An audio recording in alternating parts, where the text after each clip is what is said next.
after she tried it. This is the Champagne Glow sweater that I pattern tested for Janine of Knits and Knots. If you've been following along, I'm currently in pattern testing season.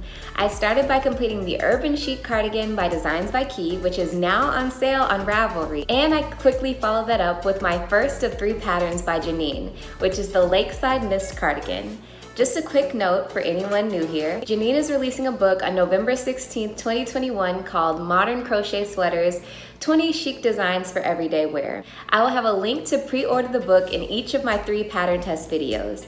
If you have no clue who Janine or Knits of Knots is, be sure to check out my Lakeside Mist cardigan video for more information on Janine. Today's video is part 2 of a 3-part series all about Janine's book release. There will be timestamps below for each section of this video, and I will also have a link to everything mentioned in this video in the description box below. Let's get started.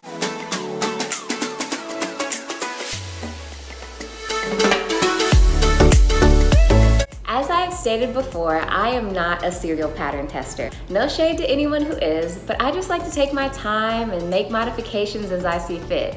And as you all know from part 1 of this series, Janine allowed us to make modifications during this testing process, so my mindset totally flipped. When I got Janine's email for the second round of testing, I had no intention of applying, but I decided to take a look anyway just to see what other amazing sweaters she was going to have in her book. Everything looked gorgeous and it was very tempting, but I didn't see anything I wanted to apply for until I got to the bottom of the email.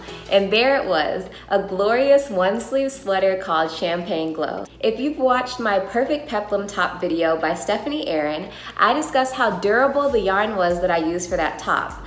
I had intentions of making something else with it, but it never worked out, so I was constantly crocheting and frogging that project. The project I was trying to make was a one-sleeve sweater. I planned on using a free pattern I found, but the diagonal across the neck never worked for me. So then I found a YouTube tutorial, but there was no gauge or anything, so I kind of felt lost. Finally, I tried to just wing it, and I really felt lost. I hoped that one day I would run into a one-sleeve sweater pattern. Well, that day finally came and I refused to let it pass me by. Unlike last time where I lost all control and applied tests for everything, I only applied the test for this pattern in round 2. That way, if I got it, great, and if not, I would definitely be looking at the tester photos for this sweater. Thankfully, I was chosen for the test and I said to myself, okay, Karita, no more pattern tests. And you can tune in next week to hear how that backfired on me. In the Lakeside Mist cardigan video, I shared the first 7 of the 20 designs in Janine's book because those are the designs she shared in her first email. These are the designs she shared in round 2. December Romance, Timber Lodge, Garnet Bay,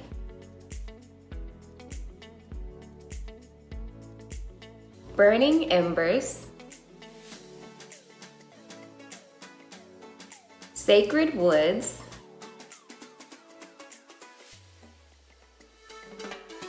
and Champagne Glow, also known as the pattern that made me crack. As usual, let me know in the comments below which pattern you would have applied the test for.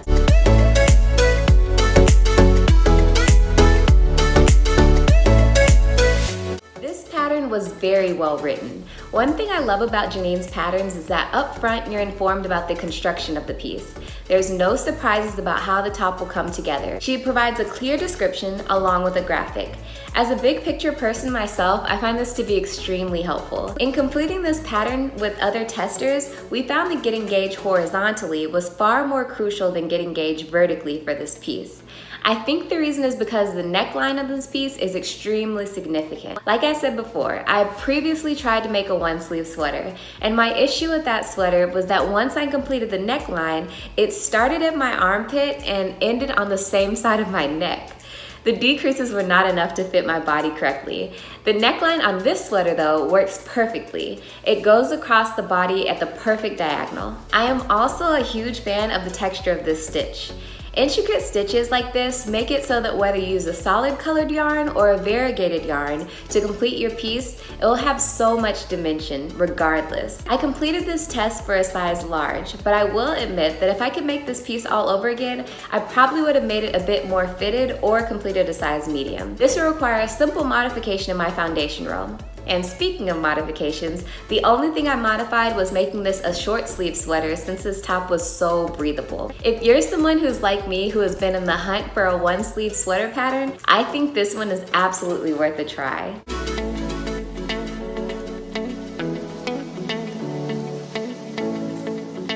I hate admitting this every single time because he gets such a big head when I announce this in my videos.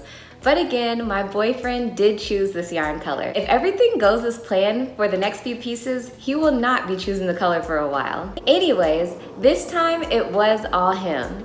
As soon as I found out I got chosen to test this piece, I FaceTimed him and we hopped on the WeCrochet website. Thank you to WeCrochet for sponsoring today's video. As soon as I was on the website, I filtered out all the sport weight yarns. There were some lovely yarns to choose from, but this Paragon sport yarn stood out the most to us. The words used to describe this yarn on the website are bounce, luster, and luxurious sheen.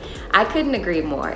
This is the newest sport weight yarn to WeCrochet, and it is fabulously squishy due to the merino wool. Paragon Sport has a fiber content of 50% merino wool, 25% baby alpaca, and 25% mulberry silk. It contains 123 yards per 50 gram ball. The care instructions suggest hand washing and drying flat. In terms of the color, this color is called Descent. It is a deep shade of navy with a dark violet undertone. I believe my boyfriend's exact words when he chose the color were, "Blue would look really dope on you with some jeans." So as you can tell, a lot of thought went into this color choice. Blue is not a color I navigate towards ever, but I am not hating the shade. Honestly, we could have chosen any color from the Paragon Sport line and I wouldn't have hated the shade. I will leave a link below to the exact yarn in the description box below. I do have a few balls left over, but I'm thinking of making another piece with it. Be sure to subscribe to my channel, and if you see this gorgeous blue on your feed again, it's likely that I'll have some leftover yarn for sale in my Mercari shop next time. That's all I have for today. Don't forget to check the description box below for all the things I mentioned in this video. Thank you again to WeCrochet for sponsoring today's video. If you want to see other versions of the sweater I've made, or if you want to see Janine's other designs in action, be sure to follow #ModernCrochetSweaters on Instagram. I'll leave a link below to that hashtag. I can't wait to show y'all my third sweater I created for her next week. Make sure you're subscribed so you don't miss it. See you in my next video. Bye!